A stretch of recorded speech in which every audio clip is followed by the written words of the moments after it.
So this was something I thought maybe I'll do like a short clip or a video or a post. But more I thought about it, more I wanted to share with people my journey, hoping that this is going to help someone else maybe who are maybe on the similar journey or looking to get on the similar journey and maybe give them the thoughts. After all, you know, my podcast is called Mind Shift to Health and Wealth.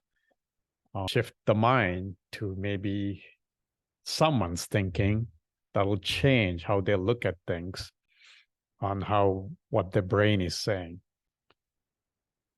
So my meditation journey, I used to meditate when I was a kid, in the early teens, late teens. Then I stopped, went on this journey of, I don't know, atheist basically, till about 6 years ago, when there's a shift that happened for me. I started meditating. First was meditation, and then Wayne Dyer essentially got me to think completely different about the God, higher being, so on. And then quantum physics, like quantum theory. And then there's a lot of other science that completely shifted my mind on how I look at things and what spirituality is, the God, the universe, however you want to call it, like whatever your belief system is. We all can have different belief systems. Ultimately, unless you're an atheist, obviously, even atheists, what I come to understand, there's a belief system, right? I had a belief system. There was something that was beyond me that I believed in. I won't get into that too much, but the main thing was that shifted everything for me: meditation, and also believing this whole higher being, higher power, higher entity, whatever you want to call it.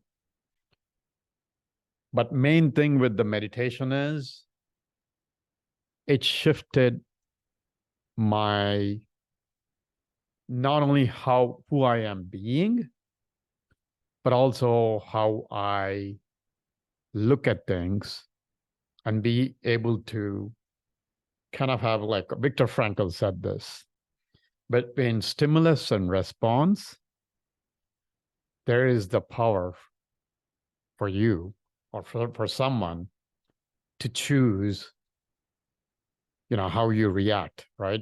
So that's there lies the power of anyone. If you're able to delineate when you're getting stimulated and before you respond, if you're able to kind of pause or your reaction, there lies your power, right? And then he has this, Viktor Frankl's Man's Search for Meaning, which is an amazing, amazing book to read, because the guy was in concentration camps, people dying all over, still came out way better man than before. Psychologist, but anybody that hasn't read that, read that. Now, why I mentioned, Viktor Frankl's Man's Search for Meaning and that stimulus and response. The reason is, so meditation, one of the sciences is, I've shared this book called Altered Traits.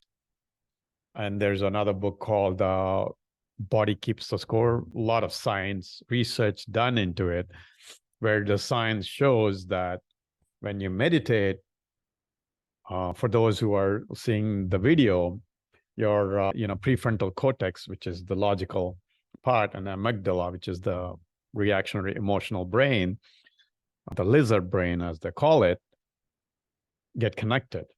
And that's where you form the delta of potentially not getting caught up in your emotions or reactions, right? Doesn't mean it doesn't happen, but the thing is, you start noticing, or as soon as you start reacting, you then take, maybe after a few seconds, a minute, whatever, usually a few seconds, I've been meditating for, there's according to Altered Traits, after 1,000 hours or so, you get into that altered trait of completely shifting how you react. So you kind of then start noticing your thoughts and not react immediately, right? So that's one thing. Second thing, I started, well, because I'm such a fanatic about personal development, understanding myself. Obviously, understanding myself helps me understand others, right? One of the things recently I saw this, even before this person is Emma, I forgot his name now, but he was a Google top science guy, one of the top guys in Google now. He's a writer, author, great,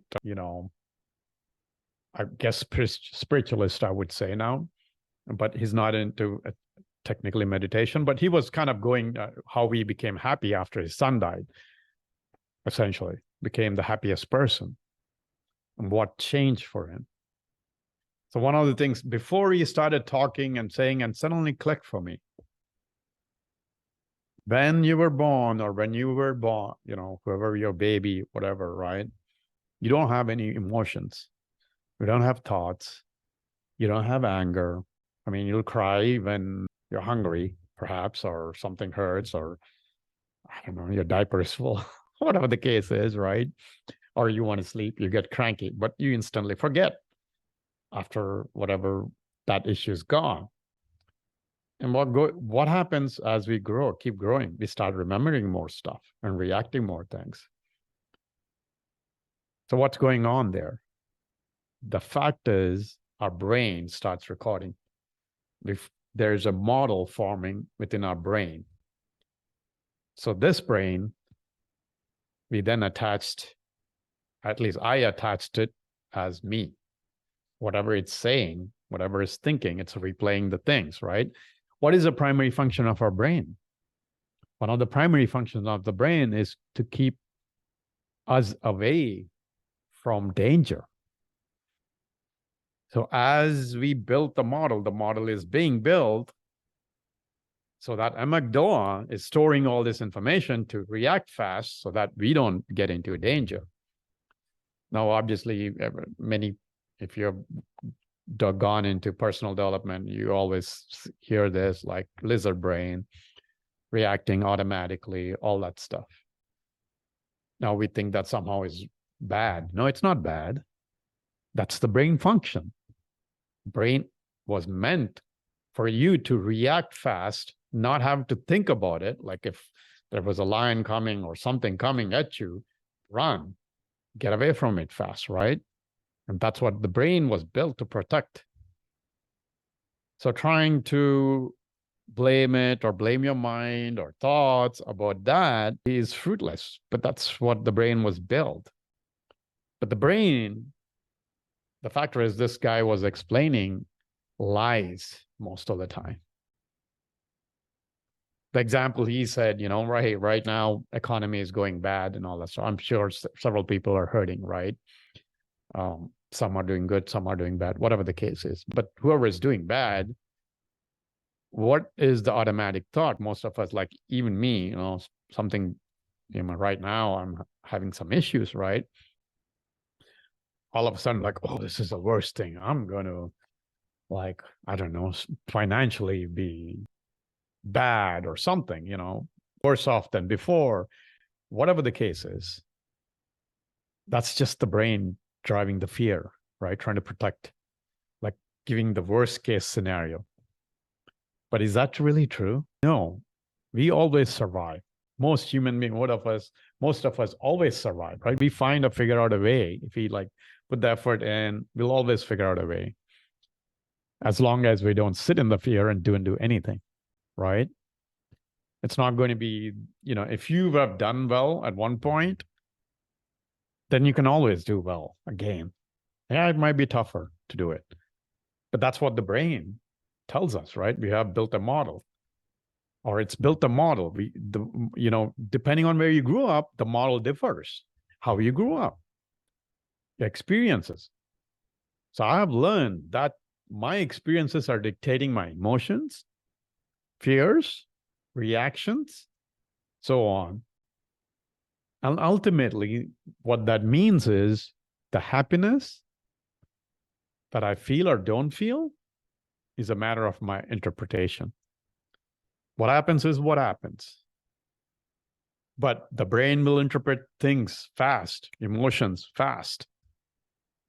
And that is what I project it to be reality.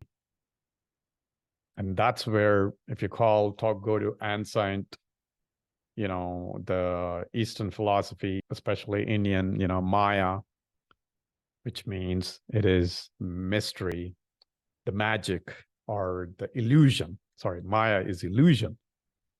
The world is an illusion. It clicked for me then. What is an illusion is the brain telling you that certain things are true, the absolute truth, or how the brain interprets things to me is the absolute truth, right? Now, I'm not saying like there's a wall, that's not the wall. No, I'm not talking about that. Or there's a table, it's not a table, it's an illusion. Although technically, if you go into quantum and you go into the base elements, then it is an illusion, but that's not what I'm talking about. I'm more talking about interpretation of things.